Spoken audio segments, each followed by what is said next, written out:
In the dystopian world of The Handmaid's Tale, created by Margaret Atwood in her 1985 novel, every detail is meticulously crafted to convey a message. While the chilling storyline and powerful performances of the TV adaptation take center stage, there's something subtle yet profound that often goes unnoticed. The colors the women wear. These aren't just random hues or outfits. They are tools of control meant to reinforce the roles women play in the totalitarian society of Gilead. Each color reflects not only their station in life, but also the regime's oppressive and rigid structure. What makes these color choices particularly intriguing is how they communicate volumes without a single word being spoken. Today, we'll dive deep into the meanings behind the colors the women wear in The Handmaid's Tale, and how they reveal hidden layers of power, submission, and resistance within Gilead. The Handmaids. Crimson red, symbolizing fertility and power. When you think of The Handmaid's Tale, the deep crimson red of the handmaids' uniforms instantly comes to mind. But there's more to this color than just its striking appearance. Red is often associated with passion, vitality, and power, and in Gilead, the red robes symbolize fertility, the handmaid's sole function, to bear children for the elite commanders. The bright, vivid color ensures the handmaids are always visible, never allowed to blend in, constantly at the mercy of Gilead's oppressive surveillance.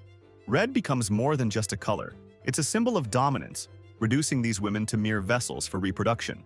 Paradoxically, red also represents courage, and for the handmaids, it signifies a form of rebellious power in a society that seeks to silence them.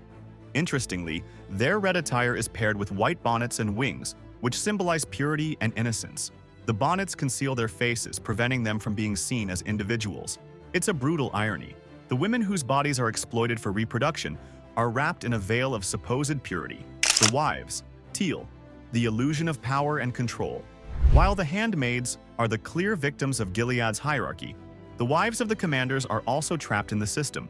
Their power, a mere illusion.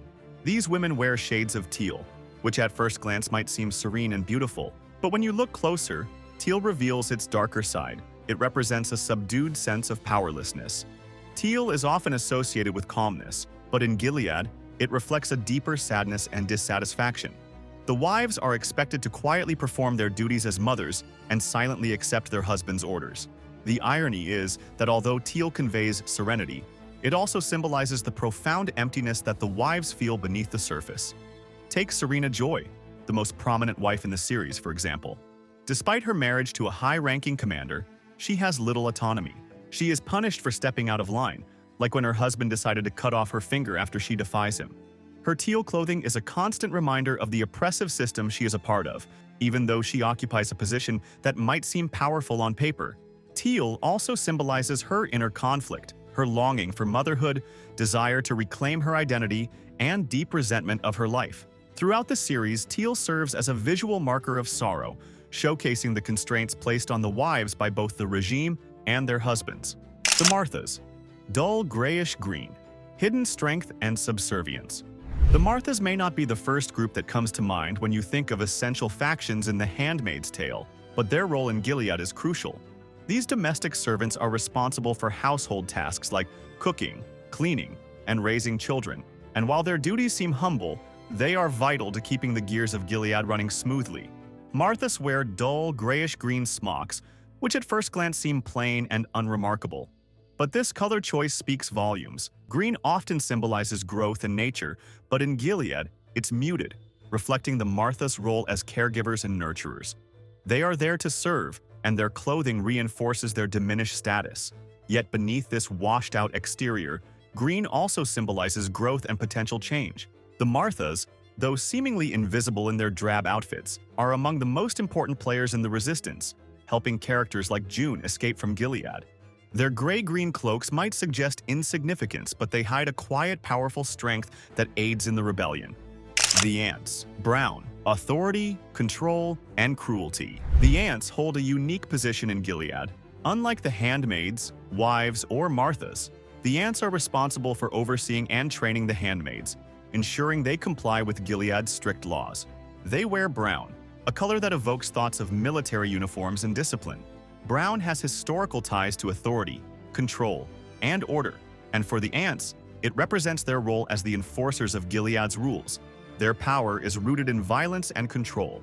Aunt Lydia, the most prominent aunt, embodies this authority, justifying her cruelty by claiming it's for the handmaid's own good, even as she subjects them to harsh punishments and mental manipulation. Brown, with its associations to military and authoritarian regimes, perfectly symbolizes the aunt's role as both oppressors and protectors of the rigid system that keeps all women under Gilead's thumb. The daughters, pink and purple, innocence and the transition to womanhood. In Gilead, even the youngest girls are marked by their clothing. The daughters of commanders, like June's own daughter Hannah, wear soft shades of pink. Pink traditionally represents femininity and childhood, marking these girls as innocent and untouched by the tragic realities of Gilead. But as Hannah's story progresses, we see her transition into purple, signifying her shift from childhood to womanhood. Purple, often associated with nobility and royalty, represents the coming-of-age transition. In Gilead, this moment is fraught with fear, as it means the girl is now eligible for marriage. For June, this transition fills her with dread and helplessness, marking her daughter's inevitable subjugation under the regime. The use of pink and purple in the daughter's clothing reflects Gilead's control over little girls, marking them as both virginal and destined for forced submission. Econo-wives, multicolored, a blend of roles and submission. Econo-wives, women married to lower-ranking men, wear a multicolored outfit of red, blue, and green. This blend of colors represents the multiple roles these women are expected to play: wife, mother, and servant. Though they don't hold the same status as the wives of the commanders, their lives are still tightly controlled by their husbands, leaving them with little autonomy. The combination of colors symbolizes the juggling act these women must perform, embodying multiple roles at once. It also reflects their lower status in Gilead's social hierarchy. While they may not face the same level of oppression as the handmaids, their lack of freedom is still unmistakably clear. In the show, Eden Spencer, an Econo wife, falls in love with a guard despite being married to Nick Blaine. Her tragic fate, mirroring Romeo and Juliet, illustrates the dangerous consequences of attempting to break free from the constraints of Gilead's tyrannical system. Unwomen, faded gray, the undesirables who are expendable. The unwomen are those who no longer fit into Gilead's rigid societal roles, women who challenge the system or fail to conform. These women, who include the sterile, single, widows, feminists, lesbians, nuns, and past their prime Jezebels, are banished to the death camps of the colonies, where they are forced to work until they perish. The color gray symbolizes decay and insignificance. The women in the colonies wear tattered gray rags, signifying their expendability and the Gilead regime's complete disregard for their lives. Even handmaids who fail to bear children after their 3 two-year assignments are sent to the colonies, stripped of their identity and forced into harsh labor until they die. Widows, deep black, broken, not fallen. Widows in Gilead wear all black, including black veils to symbolize mourning and grief. However, Serena Joy's mother Pamela, a widow, wears a color that appears close to black, but is actually a deep purple. This color is reminiscent of the Purple Heart, awarded to soldiers wounded in battle. It symbolizes not only her sadness, but also the wounds inflicted by the system. The color marks her as someone who has suffered greatly from Gilead's savage rules, a woman who has been hurt by the very regime she once believed in. While all the Gilead women are forced to wear certain colors, the meanings behind them speak volumes about their struggles, their resistance, and the faint glimmer of hope that lies beneath the surface. What do you think about the symbolism of these colors?